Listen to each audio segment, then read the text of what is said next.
ஒரு ஊரில் ஒரு மன்னன் இருந்தான். கொடுங்கோல் மன்னன். நிறைய தொந்தரவு பண்ணிக்கிட்டு இருந்தான். அவன் ஒரு தடவை என்ன பண்ணான் தெரியுமா? ஒரு தப்பும் பண்ணாத ஒரு இளைஞனை பிடிச்சி ஜெயிலில் அடைச்சுட்டான். அந்த பையனோட சொந்தக்காரங்கள்லாம் ராஜா கிட்ட போனாங்க. அவன் ஒரு தவறும் பண்ணலை, அவனை விடுதலை பண்ணுங்க அப்படின்னு கெஞ்சி கேட்டுக்கிட்டாங்க. மன்னன் யோசனை பண்ணான். அந்த இளைஞனை கூப்பிட்டுக்கிட்டு வர சொன்னான். அவனை கொண்டாந்து ராஜா முன்னாடி நிறுத்தினாங்க. இதை பாருப்பா, உன்னை நான் விடுதலை பண்ணுவேன், ஆனால் ஒரு கண்டிஷன். அந்த நிபந்தனையை நீ நிறைவேற்றினா உனக்கு விடுதலை அப்படின்னா மன்னன். சரின்னு ஒத்துக்கிட்டான் பையன். மன்னன் கண்டிஷன் என்னங்கிறத சொன்னான். உங்ககிட்ட ஒரு செம்மறி ஆட்டை கொடுக்க போகிறேன். ஒரு மாதத்துக்கு அதுக்கு தேவையான தீனியையும் கொடுக்க போகிறேன். ஒரு மாதம் கழித்து அந்த ஆட்டை எடை போட்டு பார்ப்பேன். அந்த ஆட்டின் எடை கொஞ்சம் கூட கூடி இருக்கக்கூடாது. எடை கூடி இருந்தால் உனக்கு விடுதலை கிடையாது. என்ன சொல்கிற அப்படின்னா. பையனுக்கு ஒன்றும் புரியல, பயமாக போயிட்டுது. குழம்பிக்கிட்டே நின்றுக்கிட்டு இருக்கிறான். சரி, ஒரு நாள் டைம் தரேன், நல்லா யோசனை பண்ணி பார்த்துட்டு நாளைக்கு உன் முடிவை சொல்லு அப்படின்னா மன்னன். பையன் கவலையோடு வெளியில் வந்தான். அங்கே ஒரு பெரியவர் நின்றுக்கிட்டு இருந்தார். அவர்கிட்ட விஷயத்தை சொன்னான். அந்த பெரியவர் இந்த பையனுக்கு காதோட காதாக ஒரு வழியை சொல்லி கொடுத்தார். அதை கேட்டதும் பையன் மறுபடியும் மன்னன் முன்னாடி நின்னா, உங்கள் நிபந்தனையை ஏற்றுக்கிறேன்னு சொன்னான். மன்னன் ஒரு ஆட்டுக்குட்டியையும் அதுக்கு ஒரு மாதத்துக்கு தேவைப்படுற தீவனத்தையும் கொடுக்கும்படியாக உத்தரவு போட்டான். கொடுத்தாங்க. ஓடிட்டு போயிட்டான். ஒரு மாதம் தினமும் தவறாமல் அந்த தீவனத்தை ஆட்டுக்குட்டிக்கு போட்டுக்கிட்டு இருக்கிறான். ஒரு மாதம் கழித்து அந்த ஆட்டை அரண்மனைக்கு ஓட்டிகிட்டு போனான். மன்னன் அதை எடை போட்டு பார்க்குறான். எடை கூடவே இல்லை, அப்படியே தான் இருக்குது. உடனே போட்ட நிபந்தனைப்படி அந்த இளைஞனை விடுதலை பண்ணிவிட்டான். சரி, ஆட்டுக்கு எடை கூடாமல் இருக்கிறதுக்கு அந்த பெரியவர் சொல்லி கொடுத்த யோசனை என்ன அப்படின்னா, அது வேற ஒன்றும் இல்லை. அந்த ஆட்டுக்கு எதிரில் அது கண்ணில் படுற மாதிரி ஒரு ஓநாயை கட்டி போட சொன்னார். அவ்வளவுதான். ஆட்டுக்கு ஓநாய்ங்கிறது பிறவி பகை. ஓநாயை பார்த்தா ஆடு நடுங்க ஆரம்பிச்சிரும், அவ்வளவு பயம். தினமும் அந்த ஆடு பயந்துக்கிட்டே தீனி சாப்பிட்டுது, எடை கூடல. அதுதான் ரகசியம். இது சின்ன பிள்ளைங்களுக்கான ஒரு கதை. இதிலேருந்து தெரிஞ்சுக்க வேண்டிய உண்மை என்னன்னா, நாமெல்லாம் சாப்பிட்றப்ப மனசும் உடம்பும் அமைதியாக இருக்கணும். அப்போதான் அது உடம்புல விட்டும். அவசரத்துலையும் பயத்துலையும் சாப்பிட்டா அது சரியா ஜீரணம் ஆகாது. இன்னொரு ராஜா இருந்தார். அவரும் ஒரு இளைஞனை ஜெயிலில் அடைச்சி விட்டார். விடுதலை பண்ணணும்னா ஒரு கண்டிஷன்னார். என்னன்னு கேட்டான். ஒரு ஆட்டுக்குட்டியை அவன் முன்னாடி கொண்டாந்து நிறுத்துவேன், நீ அதுக்கிட்ட ஒரு கேள்வி கேட்கணும், அதுக்கு சரியான பதிலை சொல்லணும். அப்படி செஞ்சுட்டா உனக்கு விடுதலைன்னார். இளைஞன் யோசனை பண்ணி பார்த்தான். சரின்னு ஒத்துக்கிட்டான். அது பிரகாரமே ஆட்டுக்குட்டியை பதில் சொல்ல வச்சுட்டான். என்ன நடந்தது தெரியுமா? ஆட்டுக்குட்டியை கொண்டாந்து நிறுத்தினாங்க. இவன் மெதுவாக அதுக்கிட்ட போனான். அது காதுகிட்ட போய் ஏப்ரலுக்கு அடுத்த மாதம் என்ன மாதம்னு கேட்டான். அது உடனே மேன்னு கத்திச்சு. இவன் விடுதலை ஆயிட்டான். ஒரு ஊரில் ஒரு குரு இருந்தார், ஜென் குரு. அவரை தேடிட்டு ஒரு மன்னர் வந்தார். வந்தவர் ஜப்பான் மன்னர். தோட்டக்கலையை பற்றி தெரிஞ்சுட்டு போகிறதுக்காக அவர் வந்தார். எப்படி தோட்டம் அமைக்கிறது அப்படிங்கிறத பற்றி அந்த குரு விவரமாக சொல்லி கொடுத்தாரு. ஒரு நாள் 2 நாள் இல்லை, 3 வருஷம் கற்றுக் கொடுத்தார். அதுக்கப்புறம் சொன்னார், நான் கற்றுக் கொடுத்துட்டேன், இனிமேல் நீங்கள் போகலாம், போய் தோட்டம் அமைக்கலாம். அதுதான் உங்களுக்கு பரீட்சை. தோட்டம் அமைச்ச பிறகு சொல்லி அனுப்புங்க, நான் பார்க்குறேன். நீங்கள் இங்கே என்னவெல்லாம் கற்றுக்கிட்டீங்களோ அதையெல்லாம் அங்கே செயல்முறையில் செஞ்சு காட்டுங்க அப்படின்னு சொல்லி அனுப்பி வச்சார். மன்னர் போனார். அரண்மனைக்கு பக்கத்திலேயே ஒரு பெரிய தோட்டத்தை உண்டு பண்ணினார். அழகான மரங்களையும் செடிகளையும் உருவாக்கினார். கிட்டத்தட்ட 1000 தோட்டக்காரர்களை பயன்படுத்தி 3 வருஷங்கள் முயற்சி பண்ணி அந்த அழகான தோட்டத்தை உருவாக்கினார். குருகிட்ட இருந்து செய்தி வந்தது, நாளைக்கு தோட்டத்தை பார்க்குறேன் அப்படின்னு. மன்னர் உடனே சுறுசுறுப்பாயிட்டார். முதல் நாளே தோட்டத்தை சுத்தப்படுத்தினார். ராத்திரி பூரா யாரும் தூங்கலை. எல்லாருக்கும் தோட்டத்தை ஒழுங்குபடுத்துகிற வேலை. அது அந்தந்த இடத்துல ஒழுங்காக இருக்குதா அப்படின்னு சரி பார்த்தாங்க. ஒரு தவறும் இல்லாத வகையில் அதை ஒழுங்குபடுத்தினாங்க. மறுநாள் குரு வந்தார், தோட்டத்தை பார்த்தார். அவருக்கு கோபம் வந்துட்டுது. மன்னருக்கு ஆச்சரியம், எப்பவும் சிரிச்சுக்கிட்டே இருக்கிறவர் இப்போ எப்படி இருக்கிறாரே அப்படின்னு. மெதுவாக குருக்கிட்ட போய், எல்லாம் சரியாக தானே இருக்குது அப்படின்னார். எல்லாம் சரிதான், ஆனாலும் எங்கே அந்த பொன்னிற காற்று அப்படின்னார். உதிர்ந்த இலைகள், பொன் மஞ்சள் நிற இலைகள் காற்றில் அப்படி புரண்டு ஓடுவதை நான் பார்க்க முடியவில்லையே அப்படின்னாராம். அது இல்லாமல் இந்த தோட்டம் உயிரோட்டம் உள்ளதாக இருக்காது, இதில் பாடல் இல்லை, ஆடல் இல்லை, அதெல்லாம் இல்லாமல் இந்த தோட்டம் ரொம்பவும் செயற்கையாக தெரியுதுன்னாராம். மன்னர் இப்போதான் யோசனை பண்ணார். கீழே கிடந்த காஞ்சி போன இலைகள் மட்டும் இல்லை, மரத்தில் இருந்த காஞ்சி போன இலைகளையும் அப்புறப்படுத்தி சுத்தமாக வச்சிருக்கிறார். இறப்பும் வாழ்க்கையினுடைய ஒரு பகுதி தான். மரணம்ங்கிறது வாழ்க்கைக்கு எதிரானது அல்ல, அதை நிரப்பும் ஒரு பகுதி தான் அது. மரணம் இல்லையில் வாழ்க்கையே இல்லை அப்படிங்கிறது பெரியவங்க கருத்து. இப்ப அந்த தோட்டம் அழகா தான் இருக்குது, இருந்தாலும் அது ஒரு ஓவியம் மாதிரி உயிர் இல்லாமல் இருக்கு. குரு ஒரு வாளியை கையில எடுத்துக்கிட்டார், தோட்டத்தை விட்டு வெளியில போனார். ஏற்கனவே வீசி எறிந்த அந்த சருகுகளை எல்லாம் அள்ளி கொண்டுகிட்டு வந்தார். உள்ள எல்லா இடங்கள்லயும் அதை வீசினார். உடனே காத்து அந்த காய்ந்த சருகுகளையும் பழுத்த இலைகளையும் அசைக்க ஆரம்பிச்சுட்டுது. இப்போ அங்க சலசல சத்தம், சங்கீதம், இலைகளின் நடனம். ஓவியம் மாதிரி இருந்த அந்த தோட்டத்துக்கு இப்போ உயிர் வந்துட்டுது. இதுதான் அந்த பொன்னான காற்று அப்படின்னாராம் குரு. மன்னருக்கு புரிஞ்சுது. மிகப்பெரிய ஜென் கேள்வி ஒன்று உண்டு. உம்மான் அப்படிங்கிற ஒரு பெரிய குருவை பார்த்து துறவி ஒருத்தர் கேட்டாராம், இலைகள் எல்லாம் கீழே விழுந்து மரங்கள் மொட்டையாக இருக்கும் பொழுது என்ன நடக்கும்? இதுதான் கேள்வி. இதுக்கு உம்மான் சொன்ன பதில் பொன்னான காற்று, தி கோல்டன் விண்ட் அப்படின்னாராம். இதுக்கு என்ன விளக்கம்னா, உன்னுடைய எண்ணங்கள் எல்லாம் உன்னுடைய மனசிலிருந்து கீழே விழுந்து உனது உள்ளுணர்வானது மொட்டையாக நிற்கும் நிலைதான் அது. உனது வேர்களின் அருகில் காற்று வீசுகிறது. எல்லா எண்ணங்களும் உன்னிலிருந்து வெகு தூரத்துக்கு புரண்டு கொண்டே சென்று விடுகிறது. நீ அவற்றை கடந்து விட்டால் நீ அவைகளுக்கெல்லாம் மேலெழுந்து கீழே பார்ப்பவனைப் போல நிற்க ஆரம்பித்து விடுவாய். அதுதான் தியானம் என்பது அப்படின்னு சொல்றாங்க. தியானம்ங்கிறது எண்ணத்துக்கு எதிரானதில்லை. தியானம்ங்கிறது எண்ணங்களை கடந்து செல்வதுதான். அதுக்கப்புறம் நாம பொன்னிற காற்றுல ஆட ஆரம்பிச்சிருவோம். இதுதான் பெரியவர்கள் சொல்றது. என்கிட்ட ஒருத்தர் தோட்டம் அமைக்கணும்னு யோசனை கேட்டு வந்தார். எல்லாம் சொல்லி கொடுத்தேன். செடிகள்லாம் செழிப்பா வளரணும்னா வேர் காயாம பார்த்துக்குங்க, தினமும் தண்ணி விடுங்க அப்படின்னு சொல்லி அனுப்பி வச்சேன். ஒரு மாசம் கழிச்சு ஒரு தோட்டத்தை பார்க்கறதுக்காக போனேன். போய் பார்த்தா எல்லா செடியும் வாடி கிடக்குது. என்னங்க இப்படி பண்ணிவிட்டீங்கன்னு. நீங்க சொன்னபடிதான் செஞ்சேன்னார். என்ன செஞ்சீங்கன்னு கேட்டேன். வேர் காயாம பார்த்துக்க சொன்னீங்க, தினமும் ஒரு தடவை எல்லா செடியையும் ஒவ்வொன்றா பிடுங்கி பார்த்து வேர் காயாம இருக்கா அப்படின்னு பார்த்துட்டு அதுக்கப்புறம் தண்ணி பாய்ச்சனே, அவ்வளவுதான் அப்படின்னார். ஒரு சின்ன பையன் வந்தான். அவனை பார்த்து ஒரு கேள்வி கேட்டோம். ஏன்ப்பா உங்க வீட்டில் அம்மா புத்திசாலியா அப்பா புத்திசாலியா அப்படின்னு. அவன் அலட்சியமா நம்மளை பார்த்து சிரிக்கிறான். என்ன சார் இது, இந்த காலத்தில் இது கூட தெரியாமல் இருக்கிறீங்களே அப்படிங்கிறான். ஒரு சின்ன பையன் நம்மளை பார்த்து இப்படி கேட்டு விட்டானே அப்படின்னு நினைக்கிறப்போ நமக்கு ஒரு மாதிரி ஆகிடும். அதுக்கப்புறம்தான் இந்த தாத்தா பாட்டிலாம் சொல்கிற ஒரு கதை ஞாபகத்துக்கு வந்தது. அது என்ன கதை தெரியுமா? ஒரு ஊரில் ஒரு அம்மாவும் பிள்ளையும் இருந்தாங்களாம். அந்த மகனுக்கு திடீர்னு தேசாந்திரம் போய் வரணும்னு ஆசை வந்துட்டுது. ஊராக போய் சுற்றி பார்க்கணுங்கிற ஆசை. அந்த அம்மாவுக்கு இது பிடிக்கல. மகனை பிரிஞ்சு இருக்கிறதுக்கு அவங்க மனசு இடம் கொடுக்கல. வேணாப்பான்னு சொல்லி பார்த்தாங்க, அவன் கேட்கல. திடீர்னு புறப்படவும் செஞ்சுட்டான். சரி, இனிமே அவனை தடுக்க முடியாதுன்னு முடிவு பண்ணிக்கிட்டாங்க அந்த அம்மா. இருந்தாலும் புத்திசாலித்தனமாக ஒரு யோசனை பண்ணாங்க. மகனை கிட்டத்தில் கூப்பிட்டாங்க. அவங்ககிட்ட சொன்னாங்க, இதை பாருப்பா, நீ தேசாந்தரம் போகிறதுன்னு தீர்மானம் பண்ணிவிட்ட, அதை நான் தடுக்கலை, போயிட்டு வந்துடும். ஆனால் போகிறதுக்கு முன்னாடி எனக்கு ஒரு வாக்குறுதி கொடுத்துட்டு போ அப்படின்னாங்க. போகிறப்போ ராத்திரியாக இருந்தாலும் பகலாக இருந்தாலும் சரி, புளிய மரத்து நிழலில் தான் தங்கணும்.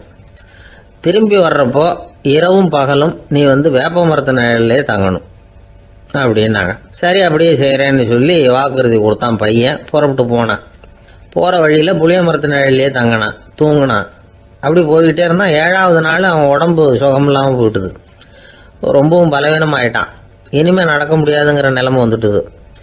யோசிச்சு பார்த்தான். சரி, இதுக்கு மேலே போக வேண்டாம் அப்படின்னு முடிவு பண்ணிட்டு திரும்பி வர ஆரம்பிச்சிட்டான். திரும்பி வர்றப்போ வழியில் வேப்ப மரத்து நிழல்லையே தங்கி வந்தான். நாளுக்கு நாள் உடம்பு சரியாக வந்துட்டுது. 7வது நாள் வீட்டுக்கு சேர்றான். உடம்பு பழையபடியே கலகலப்பாயிட்டுது. பூரண சுகம். தேசாந்திரம் போன பையன் திரும்பி வந்துட்டானே அப்படின்னு அந்த அம்மா ஆச்சரியப்படலை. ஏன்னா அவங்களுக்கு தெரியும் இப்படி ஆகும்னு. பையன் சீக்கிரமாக திரும்பி வரணுங்கிறதுக்காக தான் அவங்க அந்த யோசனையை சொன்னாங்க. என்ன விஷயங்கிறதையும் அவங்களே சொன்னாங்க. மகனே, புளிய மரத்து நிழல் உடம்புக்கு உஷ்ணத்தை கொடுக்கும், சீக்கம் உண்டாக்கும். அதனால் நீ தொடர்ந்து புளிய மரத்து நிழலில் தங்கினாவே நோய்க்கு ஆளாயிட்ட. அதனால் பயணத்தை முடிச்சுக்கிட்டு திரும்பி வரணுங்கிற முடிவுக்கு வந்துட்ட. திரும்பி வர்றப்போ நீ தங்கினது வேப்ப மரத்து நிழல். அது உடம்புக்கு குளிர்ச்சியை தரக்கூடியது, நோயை தீர்க்கக்கூடியது. அதனால் சுகமாக வீட்டுக்கு சேர்ந்துட்ட. உன்னோட தேசாந்திர பயணத்தை தடுக்கிறதுக்காக தான் இப்படி பண்ணினேன் அப்படின்னாங்களாம் அந்த அம்மா. பார்த்தீங்களா அம்மாவோட புத்திசாலித்தனத்தை? அப்பாவாக இருந்தால் இப்படியா பண்ணுவார்? ஒரு அப்பா வந்து பையன்கிட்ட 10 ரூபா கொடுத்து இதை எடுத்துக்கிட்டு அடுத்த ஊருக்கு போய் அங்கே இருக்கிற மாமா கிட்ட இதை கொடுத்துட்டு வாடா, வழியில் எங்கேயாவது மரத்தடியில் படுத்து தூங்கி விடாதே அப்படின்னு எச்சரிக்கை பண்ணி அனுப்புனாராம். பையனுக்கு எச்சரிக்கையாக வாழறது எப்படிங்கிறத கற்றுக் கொடுக்கறதுக்காக இப்படி பண்ணார். அவன் பணத்தை வாங்கிக்கிட்டு போனான். அப்பா சொன்னதை மறந்துட்டு ஒரு மரத்தடியில் படுத்து தூங்கிட்டான்.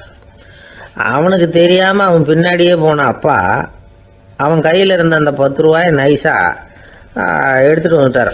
அவன் பையில் தானே வச்சுருந்தான், அது தெரியாமல் எடுத்துகிட்டு வந்துட்டார். அவன் தூங்கிக்கிட்டு இருக்கான். எடுத்துகிட்டு ஒரு மறுபடியும் வீட்டுக்கு வந்துட்டார். பையன் முழிச்சுக்கிட்டு பையை தடவி பார்க்குறான், பணத்தை காணும். அழுதுகிட்டே திரும்பி வந்தான். அப்பா கிட்ட விஷயத்த சொன்னான். அப்பா சிரிச்சுக்கிட்டே சொன்னார், அதுக்கு தான்ப்பா ஆரம்பத்திலேயே எச்சரிக்கை பண்ணினேன், இனிமேலாவது நீ ஜாக்கிரதையாக இருக்கணும் அப்படிங்கிறதுக்காக தான் இப்படி பண்ணினேன். அந்த பணம் எங்கேயும் போயிடல, நான் தான் அதை உனக்கு தெரியாமல் எடுத்து வச்சிருக்கிறேன், இதோ பாரு அப்படின்னு சொல்லிட்டு சைடு பாக்கெட்டில் கையை விட்டா அது ஓட்டையாக இருக்குது. அதை எவனோ ஏற்கனவே கத்திரிச்சு எடுத்துகிட்டு போட்டான். இப்போ அப்பா முகத்தில் அசடு வழிஞ்சு. ஒரு அரசனும் அமைச்சரும் ஒரு நாள் ரொம்ப சாவகாசமாக பேசிக்கிட்டு இருந்தாங்களாம். அரசன் அமைச்சரை பார்த்து ஒரு கேள்வி கேட்டிருக்கார். ஏங்க அமைச்சரே, ஆசை இல்லாத ஒரு மனுஷனால இருக்க முடியுமா அப்படின்னு. ஏன் முடியாது, துறவி அப்படிங்கிறவங்கெல்லாம் அப்படிப்பட்டவங்க தானே அப்படின்னாராம் அமைச்சர். அவங்கெல்லாம் உண்மையிலேயே ஆசையை விட்டவங்க தானா அப்படின்னு கேட்டாராம் ராஜா.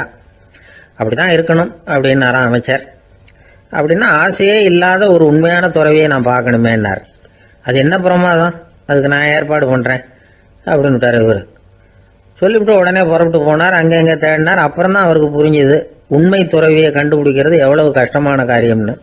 இருந்தாலும் ராஜா கிட்ட சொல்லியாச்சே, உண்மை துறவியை காட்டுறேன்னு. இப்போ என்ன பண்ணுறது? ராஜா கிட்ட சொன்னபடி நடக்கலைன்னா அவருக்கு கோபம் வந்துடும். அமைச்சர் ஒரு யோசனை பண்ணார். அவருக்கு ஒரு வழி தெரிஞ்சுது. அதுதான் சரின்னு முடிவு பண்ணார். அதாவது அந்த ஊரில் அவருக்கு தெரிஞ்ச நாடக நடிகர் ஒருத்தர் இருக்கிறார், நல்லா நடிப்பார். அவரை போய் பார்த்தார். இதை பாருப்பா, எனக்காக நீ ஒரு காரியம் செய்யணும்னார்.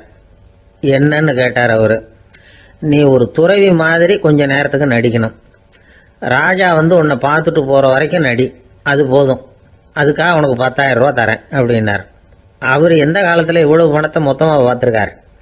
அதனால் உடனே சரின்னு ஒத்துக்கிட்டார்.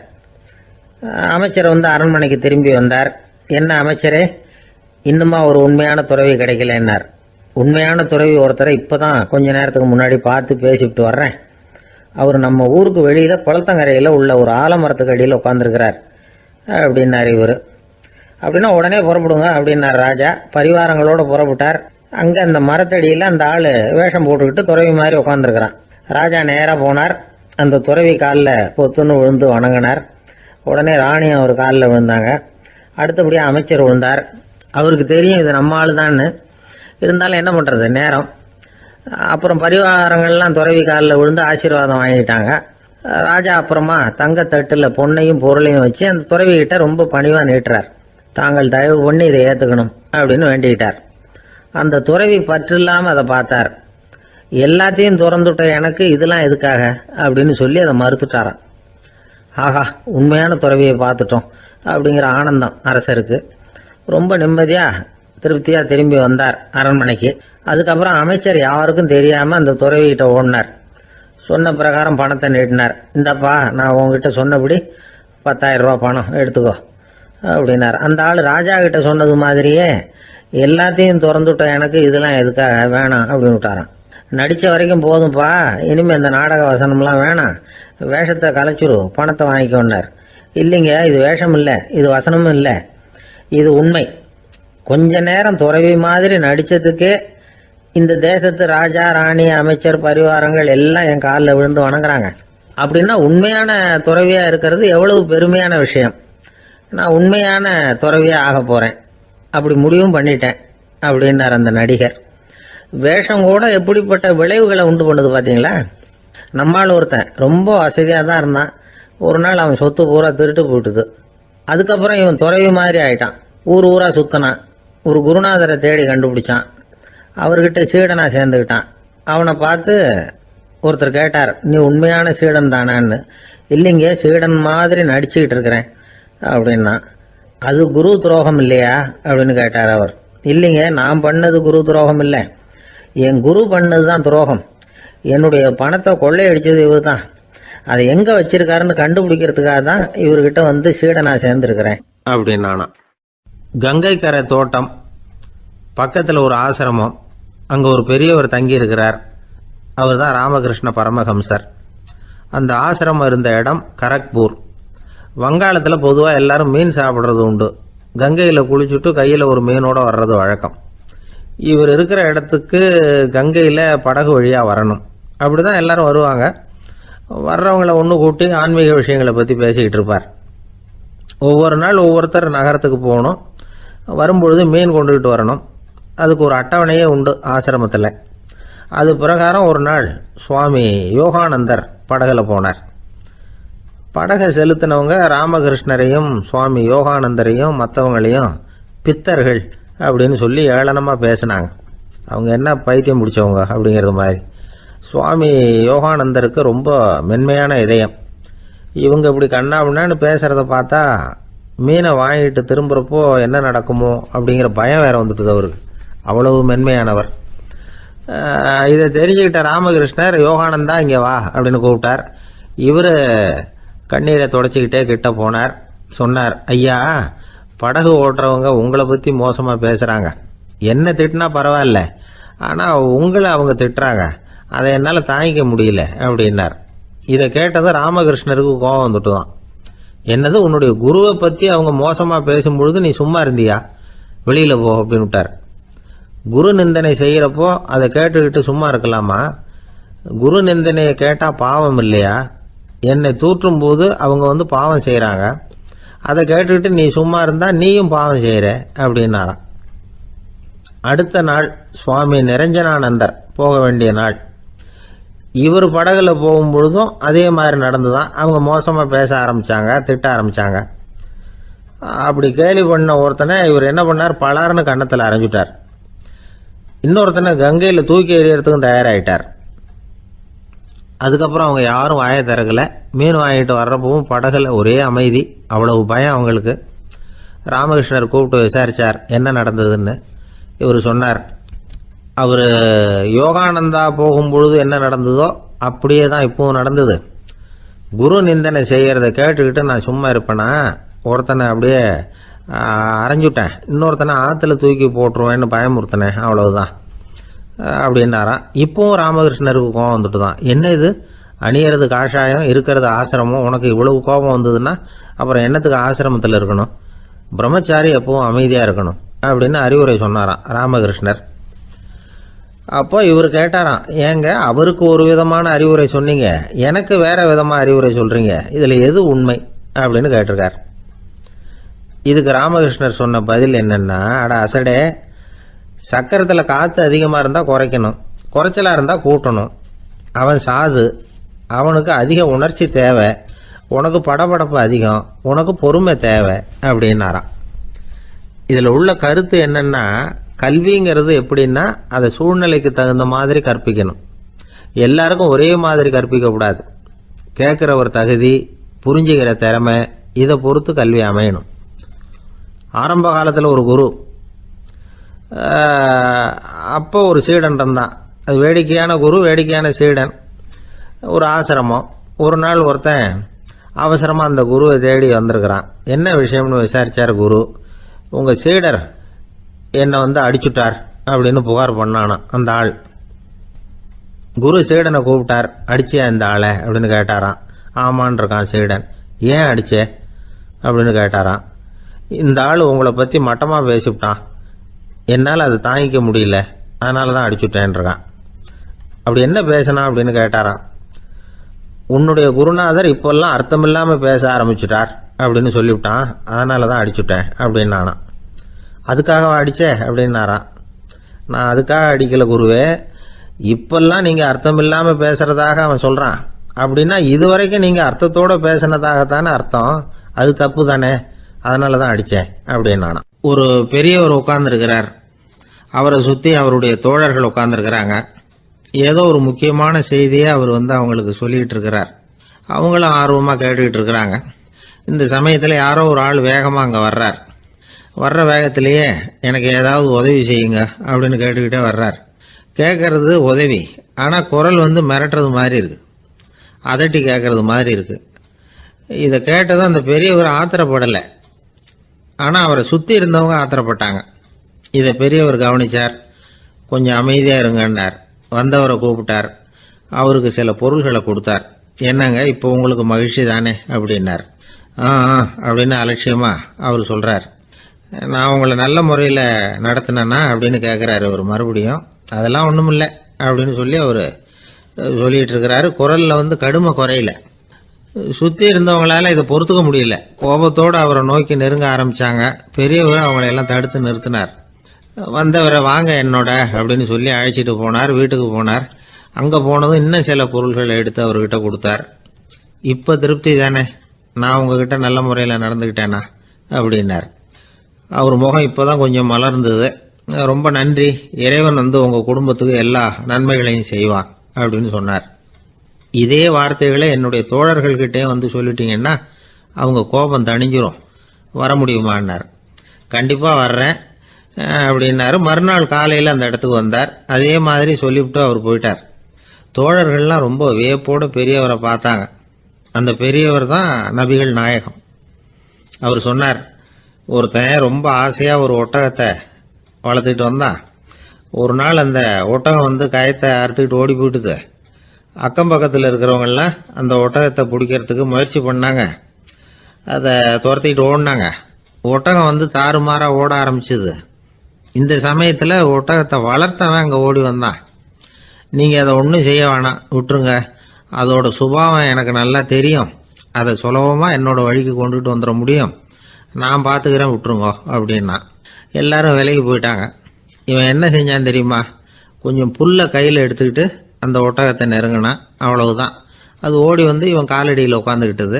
செல்லமாக அதை அப்படியே தடவி கொடுத்தான். முதுகில் ஏறி உட்காந்துக்கிட்டான். அது பாட்டுக்கு சாதுவாக நடந்து போகுது. இந்த கதையை நபிகள் நாயகம் தம்முடைய தோழர்களுக்கு சொல்றார். ஒட்டகத்தை மட்டும் இல்லை, சில மனிதர்களையும் கூட சில விதத்தில் அணுகிதான் அவர்களை வந்து சீர்திருத்த வேண்டியிருக்குது அப்படிங்கிறத அவங்களுக்கு உணர்த்தினார். இது ஒரு அழகான உளவியல் அணுகுமுறை. சில குடும்ப தலைவர்கள் கூட இந்த ஒட்டகம் மாதிரி நடந்துக்கிறது உண்டு, அப்புறம் அடங்கி போகிறதும் உண்டு. ஒரு குடும்ப தலைவர் காலையில் எழுந்திரிச்சதுலேருந்து சத்தம் போட்டு கத்திக்கிட்டு இருப்பார். பக்கத்தில் இருந்தவங்கெல்லாம் ஓடி போய் சமாதானம் பண்ணி பார்த்தாங்க. அவர் ஓயறது மாதிரி தெரியல. கடைசியில் அவர் மனைவி வந்தாங்க. நீங்கள் எல்லாம் விலகி போயிடுங்க, அவர் சுபாவம் எனக்கு தெரியும், நான் பார்த்துக்கிறேன் அப்படின்னாங்க. சரின்னு எல்லாரும் போயிட்டாங்க. சாயந்தரமாக வந்து பார்க்குறாங்க, அவர் சத்தம் இல்லாமல் ஒரு மூலையில் உட்காந்துருக்கிறார். ரொம்ப சாதுவா. ஆச்சரியமாக இருந்தது. என்னம்மா பண்ணீங்கன்னு கேட்டாங்க. அது ஒன்றும் இல்லைங்க, ஒரு வேளை சாப்பாட்டை நிறுத்தினேன், பட்னி போட்டேன், அவ்வளவுதான் அப்படின்னாங்க அந்த அம்மா. ஒரு ஆள் இருந்தான், நிறைய பணம் சம்பாதிச்சான். ஆனால் செலவு பண்ண மனசு வரல, கருமி. அவன் என்ன பண்ணா, சேர்த்த பணம் பூராவையும் ஒரு மரத்தடியில் புதைச்சி வச்சுருந்தான். வாரத்துக்கு ஒரு தடவை அந்த மரத்தடிக்கு வருவான். புதைச்ச இடத்த ஆவலோடு பார்த்துக்கிட்டு இருப்பான். அதுக்கப்புறம் போயிடுவான். அவ்வளவுதான். ஒரு நாள் ஒரு திருடன் வந்தான். இவன் புதைச்சி வச்சுருந்ததெல்லாம் எடுத்துகிட்டு போட்டான். இது தெரிஞ்சு போச்சு. அந்த கருமி புலம்ப ஆரம்பிச்சிட்டான். இவன் புலம்பலை கேட்டதும் அக்கம் பக்கத்தில் இருந்தவங்கெல்லாம் ஓடி வந்தாங்க. என்ன விஷயம்னு விசாரித்தாங்க. இவன் சொன்னான். ஒரு பெரியவர் கேட்டார், ஏப்பா வாரம் வந்து இந்த இடத்த பார்க்கறதாக சொன்னியே, எப்போவாவது இதில் இருக்கிற பணத்தை எடுத்து செலவு பண்ணியிருக்கியா அப்படின்னு கேட்டார். நான் அப்பப்போ வந்து அதை பார்க்கறது தான் வழக்கம், அதை தொட்டதே இல்லைன்னு அவன். சரி அப்படின்னா இப்போவும் நீ அதே மாதிரி வாரம் ஒரு தடவை வந்து இந்த இடத்த பார்த்துட்டு போகலாமே அப்படின்னாராம் அந்த பெரியவர். அதுவும் சரிதானே, எவ்வளவு காலமானாலும் அவன் அந்த பணத்தை எடுத்து செலவு பண்ண போகிறதில்ல. அப்படி இருக்கிறப்ப உள்ளே பணம் இருந்தாலும் ஒன்று தான், இல்லாமல் போனாலும் ஒன்று தான். இதிலிருந்து என்ன புரியுதுன்னா, ஒருத்தர்கிட்ட இருக்கிற பணத்தை கொண்டு அவர் பணக்காரரா ஏழையா அப்படின்னு முடிவு செய்கிறது சரியில்லை. அந்த செல்வத்தை அனுபவிக்கிற திறன், பயன்படுத்துகிற திறன், அதை வச்சு தான் அவர் ஏழையா பணக்காரரா அப்படிங்கிறத நிர்ணயம் பண்ணணும். அதுதான் சரி. செலவு பண்ண தெரியாதவன் சேகரம் பண்ணிகிட்டே இருக்கிறதுனால என்ன பிரயோஜனம்? தலைமுடியே இல்லாதவன் தாராளமாக சீப்புகளை வாங்கி சேகரம் பண்ணுறது மாதிரி தானே இது. சில சமயம் செலவு பண்ண நாம் தயாராக இருந்தால் கூட அந்த செல்வம் நமக்கு பயன்படுறதில்ல. அரேபியாவில் ஒரு நகை வியாபாரி விலை உயர்ந்த முத்துக்களை எல்லாம் அவர் வச்சு வியாபாரம் பண்ணிகிட்டு இருந்தார். அவர் ஒரு சமயம் ஒரு பாலைவனம் வழியா போயிட்டு இருக்கிறார் ஒட்டகத்துல. அப்போ திடீர்னு கடுமையான புயல் வீச ஆரம்பிச்சுட்டுது. திசை தவறி இவர் எங்கேயோ வந்துட்டார். கூட வந்தவங்களையும் காணல, எங்க போனாங்களோ தெரியல. இவர் ரொம்ப பயந்து போய் அங்கேயும் எங்கேயுமா அலைஞ்சு திரியிறார். வழியே தெரியல. பசி கடுமையாயிட்டுது. ஒட்டகத்து முதுகுல ஒரு மூட்டை இருந்தது. அதை பிரிச்சு பார்த்தார். உள்ள ஏதாவது இருக்கான்னு தேடி பார்க்கறார். அது வரைக்கும் கண்ணில் தட்டுப்படாத அபூர்வமான ஒரு பை கண்ணில் பட்டுது. ஆஹா, அதில் ஏதாவது சாப்பிட்றதுக்கு இருக்கும் அப்படின்னு நினச்சி ஆவலாக அதை பிரித்து பார்க்குறார்.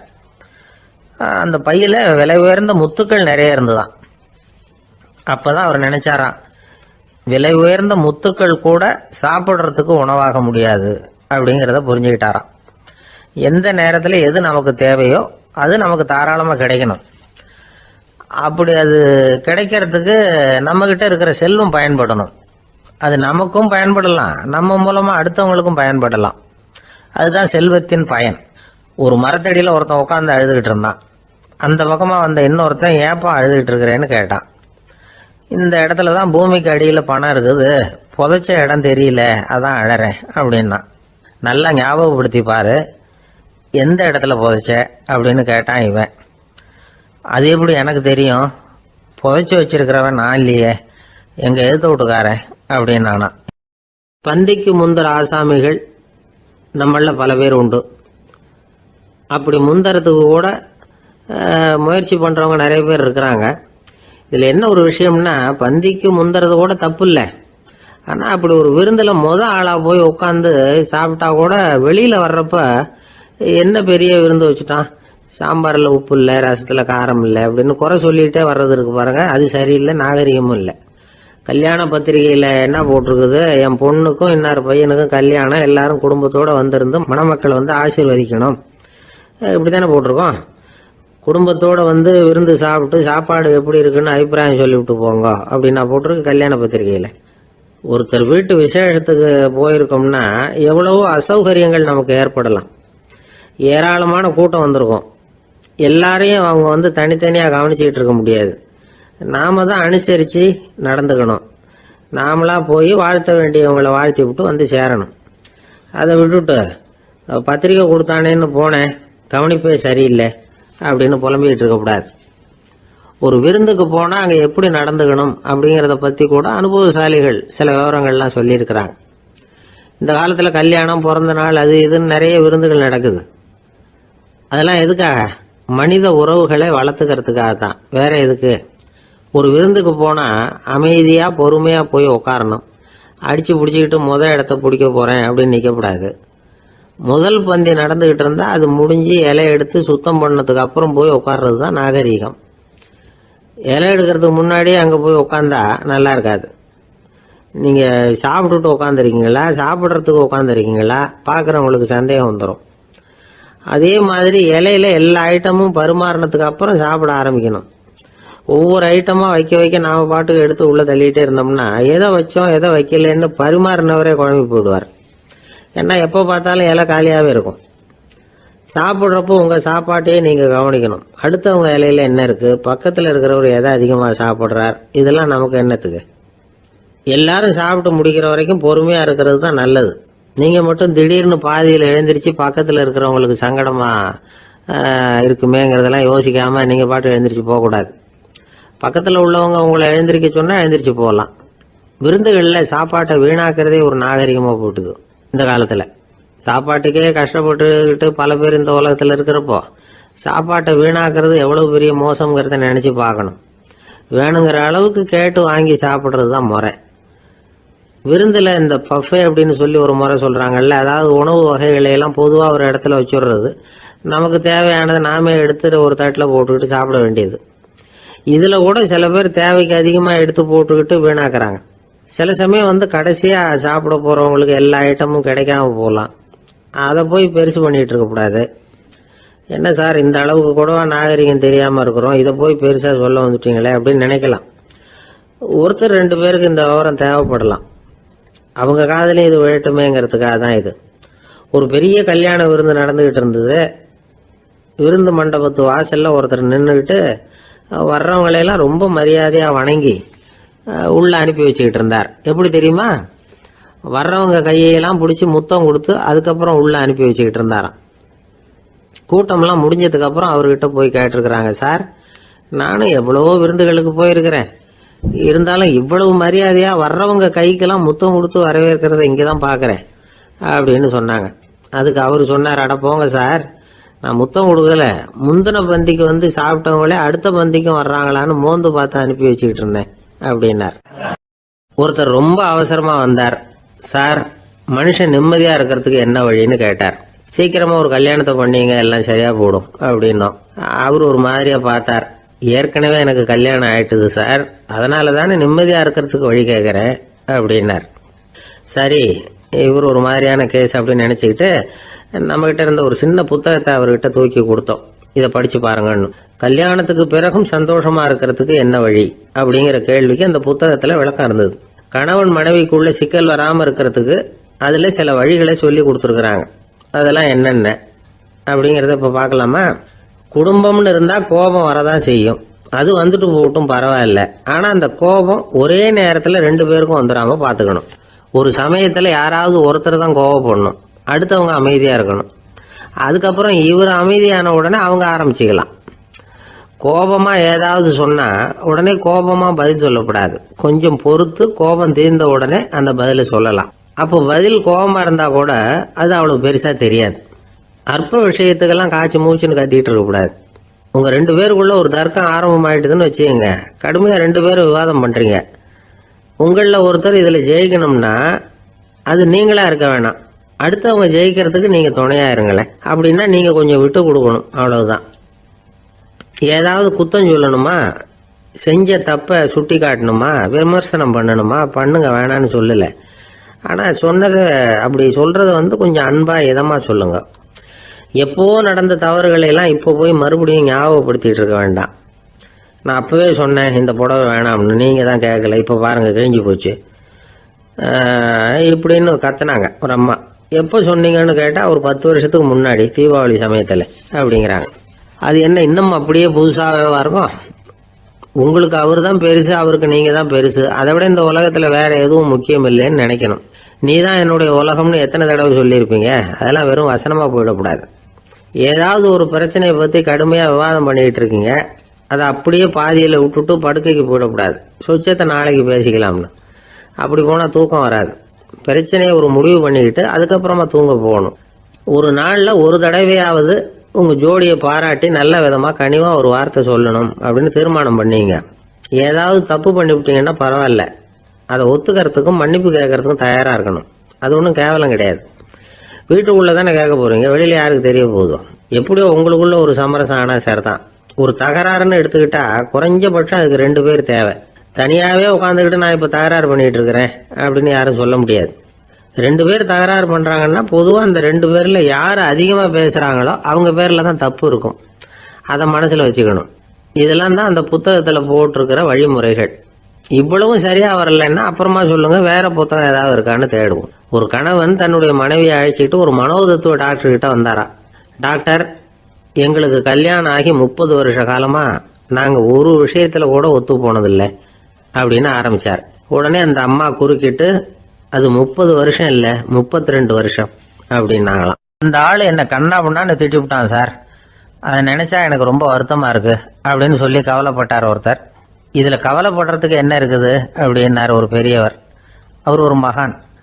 என்ன சார் இப்படி சொல்றீங்க, ஒருத்தர் நம்ம பார்த்து திட்டுனா வருத்தமா இருக்காதா அப்படின்னார். அது எப்படி வருத்தமா இருக்கும், திட்டுறதுங்கிறது என்ன, அது வெறும் சத்தம் தானே அப்படின்னார் அந்த பெரியவர்.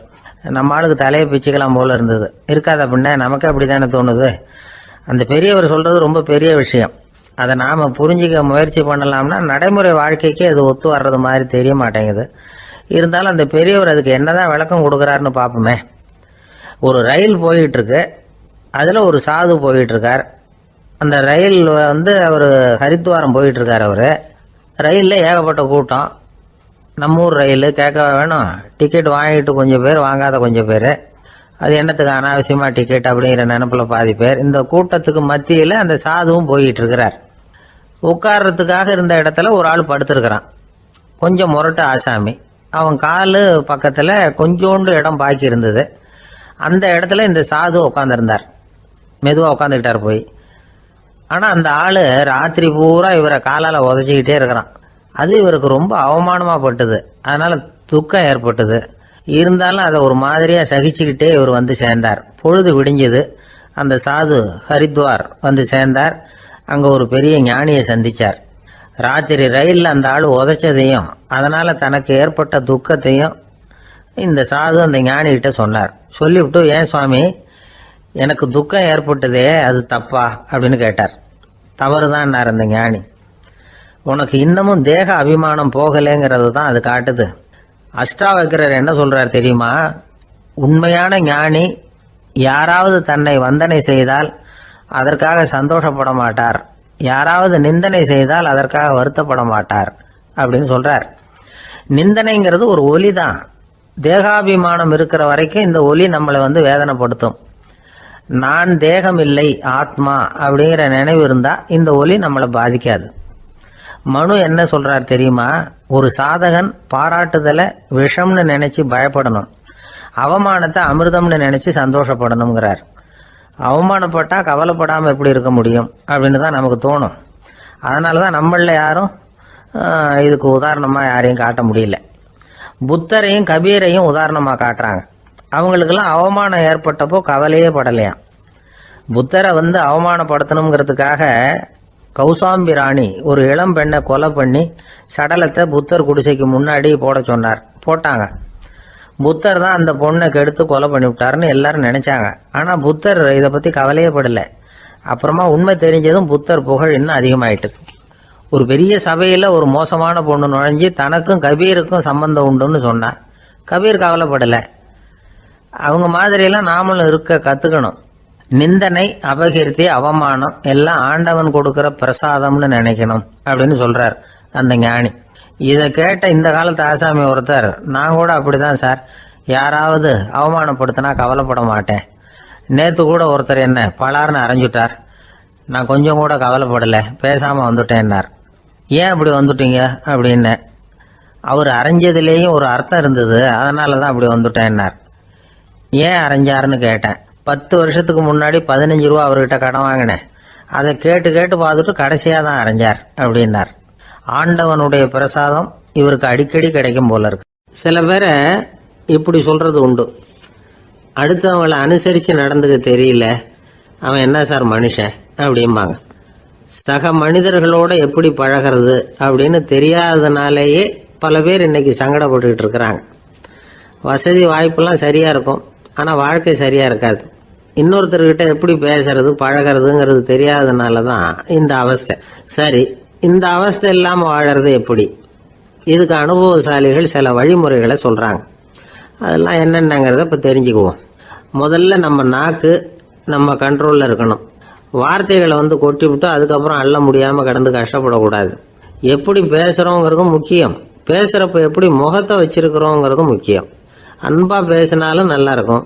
அப்படி பேசுகிறப்ப ஆதரவாக அவர் தோள் மேலே ஒரு கையை போட்டுக்கிட்டு பேசினா இன்னமும் நல்லா இருக்கும். 2வது விஷயம், இன்னொருத்தர்கிட்ட பேசுகிறப்போ வாக்குறுதிகளை அள்ளி வீசக்கூடாது. கொடுக்குற வாக்குறுதி குறைச்சலாக இருக்கணும். அப்படி கொடுத்த வாக்குறுதியை கண்டிப்பாக நிறைவேற்றணும். நாம் ஒருத்தரை பாராட்டுறோம் அல்லது அவரை பற்றி அபிப்பிராயம் சொல்கிறோம்னா அது ஆக்கப்பூர்வமாக இருக்கணும். நம்ம பாராட்டு அல்லது விமர்சனம் அடுத்தவருடைய முன்னேற்றத்துக்கு உதவுறது மாதிரி இருக்கணும். நாம் சொல்கிறத கேட்டுட்டு அவன் தலையில் கையை வச்சுட்டு உட்காந்துடக்கூடாது. எப்பவும் உற்சாகமாக இருக்கணும், முகம் மலர்ச்சியாக இருக்கணும். மனுஷன் இருந்தால் வருத்தம், கவலை, ஏமாற்றம் எல்லாம் இருக்க தான் செய்யும். அதெல்லாம் மனசில் இருக்கட்டும். அந்த வருத்தமும் கவலையும் ஏமாற்றமும் சேர்ந்துக்கிட்டு நம்ம முகத்தில் இருக்கிற மலர்ச்சியை மூடி மறைக்கிறதுக்கு நாம் இடம் கொடுத்துடக்கூடாது. எந்த விஷயத்தை பற்றி யாருக்கிட்ட பேசினாலும் வெளிப்படையாக பேசணும், திறந்த மனசோட பேசணும். மூடி மறைச்சி முன்னு மூங்கிக்கிட்டு இருக்கக்கூடாது. இன்னொருத்தர்கிட்ட பேசுகிறப்போ விவாதம் பண்ணுங்க, அது தப்பு இல்லை. ஆனால் வாதாடிக்கிட்டு இருக்கக்கூடாது. அதாவது என்ன சொல்கிறாங்கன்னா, டிஸ்கஸ் பண்ணலாம், ஆர்கியூ பண்ணக்கூடாதான். நம்மக்கிட்ட இருக்கிற நல்ல குணங்களை நாம் எடுத்து சொல்லிகிட்டு இருக்கக்கூடாது. அந்த நல்ல குணங்களே நம்மளை பற்றி எடுத்து சொல்லணும். அது மாதிரி நடந்துக்கணும். அதே மாதிரி அடுத்தவங்க கிட்ட உள்ள கெட்ட குணங்களை பற்றி அவசியம் இல்லாமல் நாம் பேச வேண்டியதில்லை. உங்களை பற்றி யாராவது தப்பாக பேசுகிறாங்களா, அப்படி அவங்க பேசுகிறதுல உண்மை இல்லையா அப்படின்னா அதை நீங்கள் பொருட்படுத்த வேண்டியதில்லை, விட்டுடலாம். அது தானாக போயிடும். ஒரு 4-5 பேரோட பேசிக்கிட்டு இருந்தீங்கன்னா எல்லாருக்கும் முக்கியத்துவம் கொடுங்க, யாரையும் அலட்சியப்படுத்தாதீங்க. தமாஷா பேசலாம், ஆனால் உங்கள் தமாஷ் வந்து அடுத்தவங்களை வந்து கேலி பண்ணுறதா இருக்கக்கூடாது. நமக்கு கிடைக்க வேண்டியது கிடைக்கலையே அப்படிங்கிற தவிப்பு நம்மக்கிட்ட இருக்கக்கூடாது, அது தேவையில்லை. உங்கள் செயல்பாடுகள் தெளிவாக இருக்கட்டும், பாராட்டு தானாக அவங்கள தேடிட்டு வரும். இன்னொரு மனுஷனுடைய மனசில் கௌரவமான ஒரு இடத்த பிடிக்கணும்னா நாம் இந்த குணத்தையெல்லாம் நம்மக்கிட்ட வளர்த்துக்கணும். இதெல்லாம் வந்து அனுபவசாலிகள் சொல்லியிருக்கிற குறிப்புகள். இந்த குறிப்புகளை வந்து சரியாக புரிஞ்சுக்கணும், அது முக்கியம். தப்பாக புரிஞ்சுக்கிட்டா என்ன ஆகும் தெரியுமா? இதை கேளுங்க. ஒருத்தர் வந்தார், சார் அடுத்தவங்க தோள் மேலே கையை போட்டுக்கிட்டு அன்பாக பேசணும்னு சொன்னீங்க, அப்படி தான் பேசினேன். அவர் முதுகை கூட தட்டி கொடுத்தேன், என் வேலை போயிட்டுது சார், வீட்டுக்கு அனுப்பிச்சிட்டாங்க அப்படின்னார். யாருக்கிட்ட அப்படி பேசுனீங்கன்னு கேட்டோம். என் முதலாளிகிட்ட சார் அப்படிங்கிறார் ரொம்ப சோகமாக. அம்மாக்காரங்களுக்கு அடிக்கடி ஏற்படுற கவலை ஒன்று உண்டு, அதாவது குழந்தை சரியாக சாப்பிட மாட்டேங்குதே அப்படிங்கிற கவலை. இவங்கெல்லாம் ஒரு விஷயத்த நல்லா புரிஞ்சுக்கணும். குழந்தைகள்ங்கிறவங்க பெரியவங்க மாதிரி இல்லை. அவங்க கடிகாரத்தில் மணியை பார்த்துட்டு சாப்பிட்றதுக்கு உட்கார்ற ரகம் கிடையாது. பசிச்சா சாப்பிடுவாங்க, இல்லைன்னா விளையாடுவாங்க அல்லது தூங்குவாங்க. அது புரியாம அவங்கள கட்டாயப்படுத்தி அல்லது மிரட்டி சாப்பிட வைக்கிறது ரொம்ப தப்பு. ஒரு 8 மாச குழந்தைக்கு 3 மணி நேரத்துக்கு ஒரு தடவை பசிக்கும். அந்த நேரம் பார்த்து சாப்பாடு கொடுத்தா அடம் பண்ணாமல் அது பாட்டுக்கு சாப்பிட்றோம். அதே குழந்தைக்கு 1 வயசு ஆகிறப்போ 4 மணி நேரத்துக்கு ஒரு தடவை பசிக்கும். இந்த வயசுல இயற்கையாகவே வந்து பசி வந்து குறைஞ்சிருக்கும். அது புரியாம என் குழந்தை முன்னாடி மாதிரி இப்போ சரியாக சாப்பிட மாட்டேங்கிறான் அப்படின்னு சில பேர் டாக்டர்கிட்ட போய் சொல்லிக்கிட்டு இருப்பாங்க. இன்னொரு விஷயம், ஒரு குழந்தைக்கு வயசு அதிகமாகிற வேகத்துக்கு உடம்பு எடையும் அதிகமாகிக்கிட்டே போகாது. உடம்பு எடை வந்து அதிகமாகிற வேகம் குறைஞ்சிக்கிட்டே வரும். 6 மாச குழந்தைக்கு ஒரு வாரத்தில் 150 கிராம் எடை கூடும். ஒரு வயசுல வாரத்துக்கு 71 கிராம் எடை கூடும். இது புரியாம அதிகமாக சாப்பாட்டை கொடுத்து குழந்தைய கஷ்டப்படுத்தக்கூடாது. ஏன்னா அளவுக்கு மீறின உணவு வந்து அஜீரணத்தை வந்து உண்டு பண்ணிவிடும். குழந்தைக்கு ஒரு தட்டில் கொஞ்சமாக ஆகாரத்தை வச்சு கொண்டுகிட்டு போய் கொடுக்கணும். மலை மாதிரி குவிச்சு வச்சா அதை பார்த்ததுமே பசி அடங்கி போயிடும். அடித்து மிரட்டி பயமுறுத்தி குழந்தைய சாப்பிட வைக்கிற பழக்கம் இருக்கு பாருங்க, அதுக்கு வந்து ஃபுட் ஃபோர்ஸிங் அப்படின்னு பேர். இப்படி பண்ணுனா குழந்தைக்கு சாப்பாட்டில் விருப்பம் குறைஞ்சிரும், அதை கண்டாவே வெறுக்க ஆரம்பிச்சிடும். அது மாதிரி உளம் சார்ந்த பசி குறைவு, சைக்கோஜெனிக் அனோரெக்சியா, அது ஏற்படுமா. சாப்பாடுங்கிறதே ஒரு தண்டனை மாதிரி தோணும். குழந்தைகளுக்கு பிடிச்ச மாதிரியான ஆகாரத்தை கொடுக்கணும். சத்து அதிகம் இருக்குங்கிறதுக்காக அதுக்கு பிடிக்காத ஆகாரத்தை கொடுத்து கட்டாயப்படுத்தக்கூடாது. குழந்தைகளுக்கு 2 வயசு ஆகிறப்போ இயற்கையாகவே வந்து எதிர்மறை குணம் உண்டாகும். அதாவது அந்த எதிர்மறையாக பேசுறது. இது மாதிரி சமயங்களில் நாம் என்ன சொல்கிறோமோ அதுக்கு நேர்மாறாக நடந்துக்கும். ஏட்டிக்கு போட்டி, சாப்பிட சொன்னால் விளையாட போவோம், விளையாட சொன்னால் சாப்பாடு கேட்கும். இதை புரிஞ்சுக்கிட்டு நடந்துக்கணும். குழந்தை சொன்ன பேச்சை கேட்கலேன்னு கோவப்படக்கூடாது. குழந்தை வளர வளர பிடிவாத குணம் வர்றது சகஜம். கேட்டதை வாங்கி கொடுத்தாதான் சாப்பிடுவேன் அப்படின்னு பிடிவாதம் பண்ணும். வாங்கி கொடுத்து விடுறது தான் உத்தமம். நீங்களும் அதுகிட்ட பிடிவாதம் பண்ணிட்டு இருக்கக்கூடாது. ஏன்னா கேட்டது கிடைக்கலையேங்கிற ஏமாற்றம் கூட குழந்தையோட பசியை குறைச்சிரும். கேட்டது கிடைச்சிட்டா பசி அதிகமாகும், கொடுத்ததை மலமலன்னு சாப்பிட்றோம். குழந்தைகளுக்கு வந்து கண்ட நேரத்தில் சாப்பிட்றதுக்கு எதையாவது வாங்கி கொடுத்துக்கிட்டு இருந்தா சாப்பாட்டு நேரத்தில் சாப்பிடாம அடம் பண்ண ஆரம்பிச்சிடும். பள்ளிக்கூடம் போகிற பிள்ளைங்க காலை உணவை சரியாக சாப்பிட மாட்டாங்க. அச்சம், அவசரம், பரபரப்பு இதெல்லாம் தான் காரணம். பள்ளிக்கு புறப்படுறதுக்கு ஒரு 3/4 மணி நேரத்துக்கு முன்னாடியே சாப்பாடு போட்டுருங்க, அது சரியாக போடும். படிக்கிற குழந்தைகள் உடல் சோர்வு, மனச்சோர்வு இது காரணமாக கூட சாப்பிட மறுக்கிறது உண்டு. இப்போ உதாரணமாக சாயந்தரம் விளையாடி விட்டு வீட்டுக்கு வந்ததும் சாப்பிட சொன்னால் வேணாம்பாங்க. இது உடல் சோர்வு. ரொம்ப நேரம் வீட்டு பாடங்களை செஞ்சு முடித்த கையோடு சாப்பிட சொன்னாலும் அவங்களால சரியாக சாப்பிட முடியாது. இது உளச்சோர்வு, அதாவது மனச்சோர்வு. இதை தவிர குழந்தைகளுக்கு உடல்நல குறைவு ஏற்பட்டால் கூட சாப்பிட மறுக்கிறது உண்டு. சில மருந்து மாத்திரைகள் கூட பசியை குறைச்சிரும். அதனால் சரியாக தெரிஞ்சுக்கிட்டு குழந்தைகளை வந்து சாப்பிட வைக்கணும். அது புரியாமல் கையில் சாப்பாட்டு தட்டை வச்சுக்கிட்டு குழந்தைகளை வந்து விரட்டிக்கிட்டு அலையக்கூடாது. ஒரு சின்ன பையன் சொன்னான், எங்கள் அம்மா சாப்பாடு போடுறது தெரிஞ்சா நான் உடனே வீட்டை விட்டு வெளியில் ஓடி போடுவேன் அப்படின்னா. ஏன் அப்படி பண்ணுறேன்னு கேட்டோம். எங்கள் அப்பா கூட அது மாதிரி தான் சார் பண்ணுவார் அப்படிங்கிறான். இந்த உலகமே ஒரு நாடக மேடை, நாம் எல்லாரும் நடிகர்கள். இது வந்து ஞானிகள் சொல்கிறது. இது ஒரு பக்கம் இருக்கட்டும். இந்த உலகத்துக்குள்ள எத்தனையோ நாடக மேடைகள், எத்தனையோ நடிகர்கள், எத்தனையோ நாடகங்கள், இதெல்லாம் எப்படி ஆரம்பமாச்சு? அதுதான் இன்னைக்கு தகவல். அதாவது ஆதி மனிதன் பேச ஆரம்பிக்கிறதுக்கு முன்னாடி சைகையாலேயே எல்லாத்தையும் சொல்லிட்டு இருந்தான். அதனால அப்பவே நடிப்பு ஆரம்பமாயிட்டுது. முதல்ல ஒரு வேட்டையத்தான் அவன் நடிச்சு காட்டியிருப்பான். இவன் எப்படி போனான், எதிரில் மிருகம் எப்படி வந்தது, அதோட எப்படி சண்டை போட்டான், எப்படி அடிச்சு கொண்டுட்டு வந்தான், இதை அப்படியே மற்றவங்களுக்கு நடிச்சு காட்டியிருப்பான். ஏன்னா மொழி கிடையாது. இந்த காலத்துல எல்லாம் நாடகங்கள்ல நடிக்கிறவங்கள நடிகர்கள்ங்கிறோம். ஒரு காலத்துல இவங்களுக்கு என்ன பேர் தெரியுமா? திஸ்பியர்கள் அப்படின்னு பேராம். இதுக்கு காரணம் உண்டு. அதாவது 2000 வருஷத்துக்கு முன்னாடி கிரீஸ் நாட்டில் திசிவியஸ் அப்படின்னு ஒரு ஆள் இருந்தான்.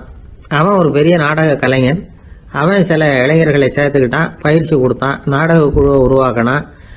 நடிகர்களையும் நாடகத்துக்கு தேவையான பொருள்களையும் ஏற்றிக்கிட்டு போகிறதுக்கு ஒரு வண்டியையும் தயார் பண்ணான்.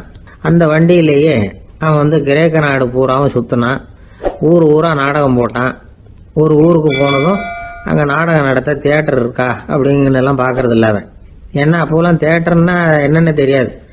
நாடகம்னா அது ஒரு மூடிய கொட்டைக்குள்ளே தான் நடத்தணுங்கிறது அப்போ யாருக்குமே தோணலை. இந்த வண்டி போகும், அதுவே ஒரு பகுதி அப்படியே ஒரு மேடை மாதிரி விரிச்சிக்கும். அதில் ஏறி நின்றுக்கிட்டு நாடகத்தை நடித்து காட்டுவாங்களாம். மக்கள்லாம் எதிரில் தரையில் உட்காந்து அதை பார்த்துக்கிட்டு இருக்கிறது. உலகத்தின் முதல் நடமாடும் தியேட்டர் இதுதானா. இந்த திசிபியஸ் தான் முதலாக உலகத்தில் நாடகம்ங்கிற பொழுதுபோக்கை நடத்தி காட்டினவன் அப்படின்னு சொல்கிறாங்க.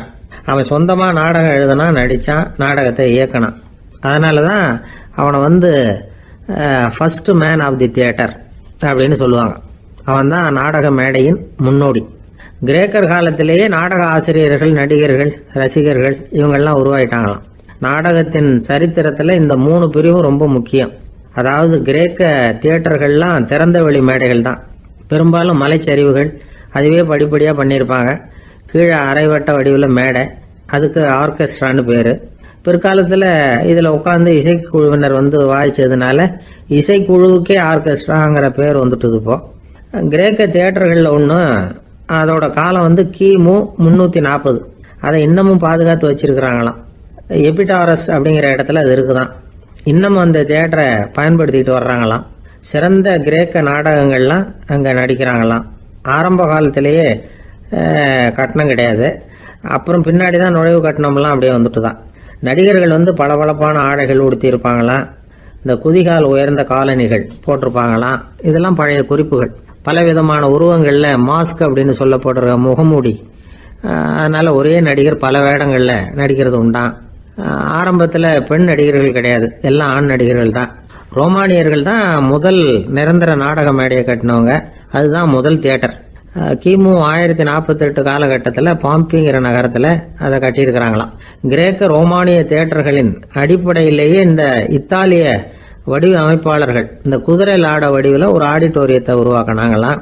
இப்படி அதை பற்றி நிறைய தகவல் இருக்குது. 1576 லண்டனில் இந்த வின்ஸ்பர்ரி, அப்புறம் இந்த பில்ட்ஸில், அப்புறம் ஜேம்ஸ் இப்படிங்கிறவர் முயற்சியால் தான் இங்கிலாந்தில் முதல் தியேட்டர் உருவாச்சான். அப்படி ஒருத்தர் இருந்தாராம்.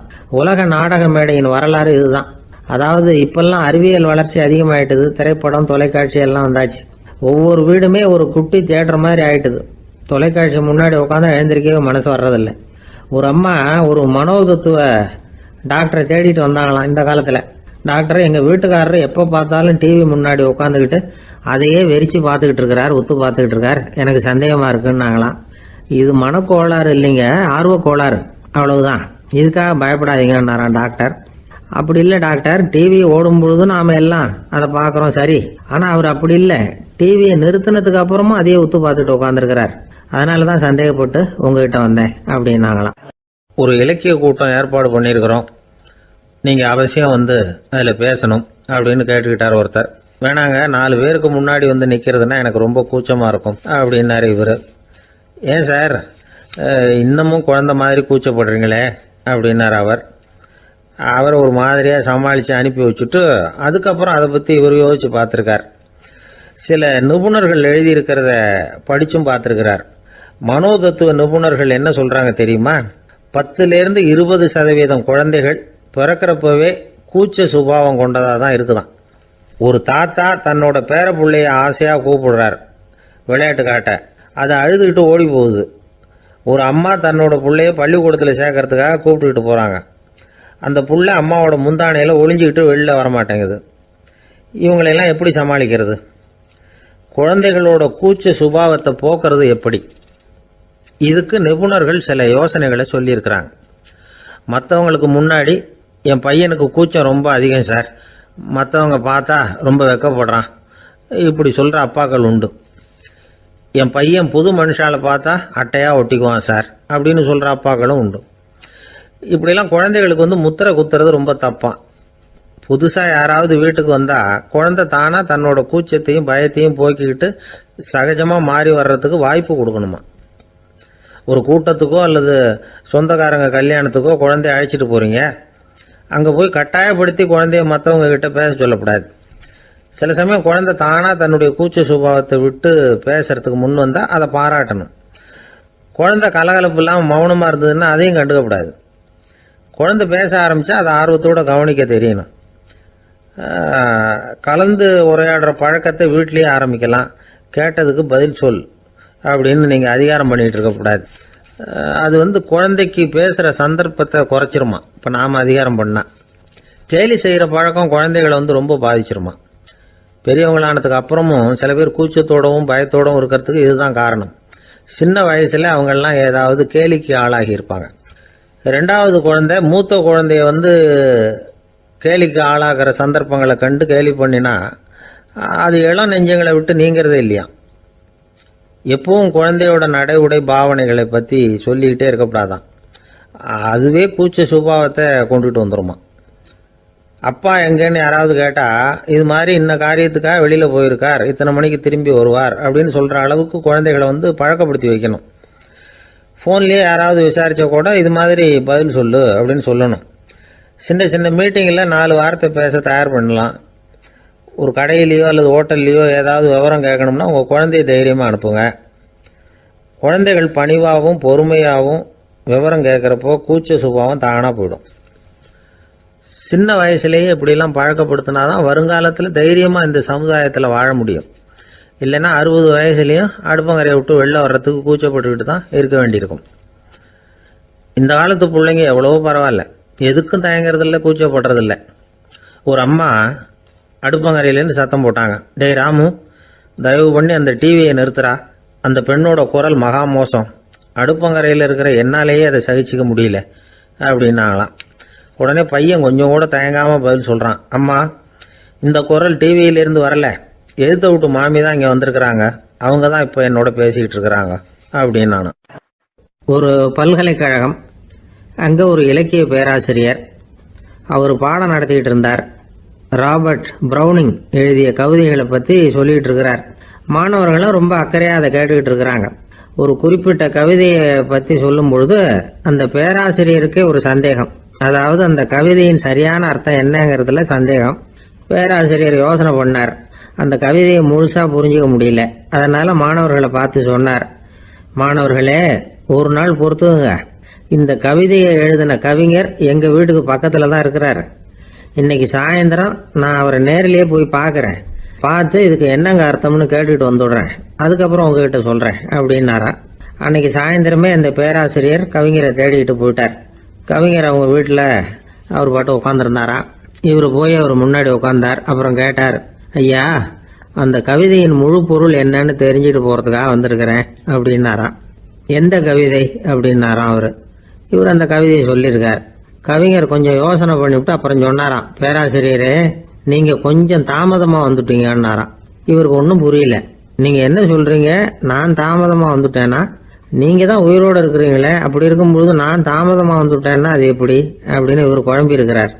இப்போ கவிஞர் சொன்னாராம், ஐயா நான் உயிரோடு இருக்கிறேன்னா இல்லையாங்கிறது முக்கியம் இல்லை, நான் அந்த கவிதை வரிகளை எழுதினப்போ 2 பேருக்கு அதோட அர்த்தம் தெரிஞ்சிருந்தது, இப்போ ஒரே ஒருத்தருக்கு தான் அதோட அர்த்தம் தெரியும் அப்படின்னாராம்.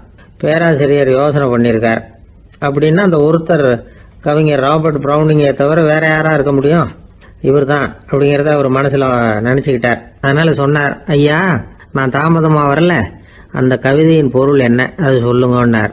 பேராசிரியரே நான் சொல்றது உங்களுக்கு புரியலன்னு நினைக்கிறேன், நான் இந்த வரிகளை எழுதினப்போ 2 பேருக்கு அதோட அர்த்தம் தெரிஞ்சிருந்தது. அந்த 2 பேர் யாருன்னா, ஒருத்தர் ராபர்ட் ப்ரௌனிங், அதாவது நான், இன்னொருத்தர் கடவுள். இப்போ அது கடவுளுக்கு மட்டும்தான் தெரியும். நானே இதை பற்றி பல தடவை யோசனை பண்ணி பார்த்தேன். இது ரொம்ப அழகானது, ஆனாலும் ரொம்ப வழுக்கலானது. அதை பிடிச்சிட்டோம்னு நினச்சிக்கிட்டு இருக்கும் பொழுதே காற்று மாதிரி அது உங்ககிட்ட இருந்து ஓடி போயிடுது. எனக்கு ரொம்பவும் வருத்தமாக தான் இருக்குது. நிச்சயமாக நான் தான் இந்த வரிகளை எழுதியிருக்கிறேன்.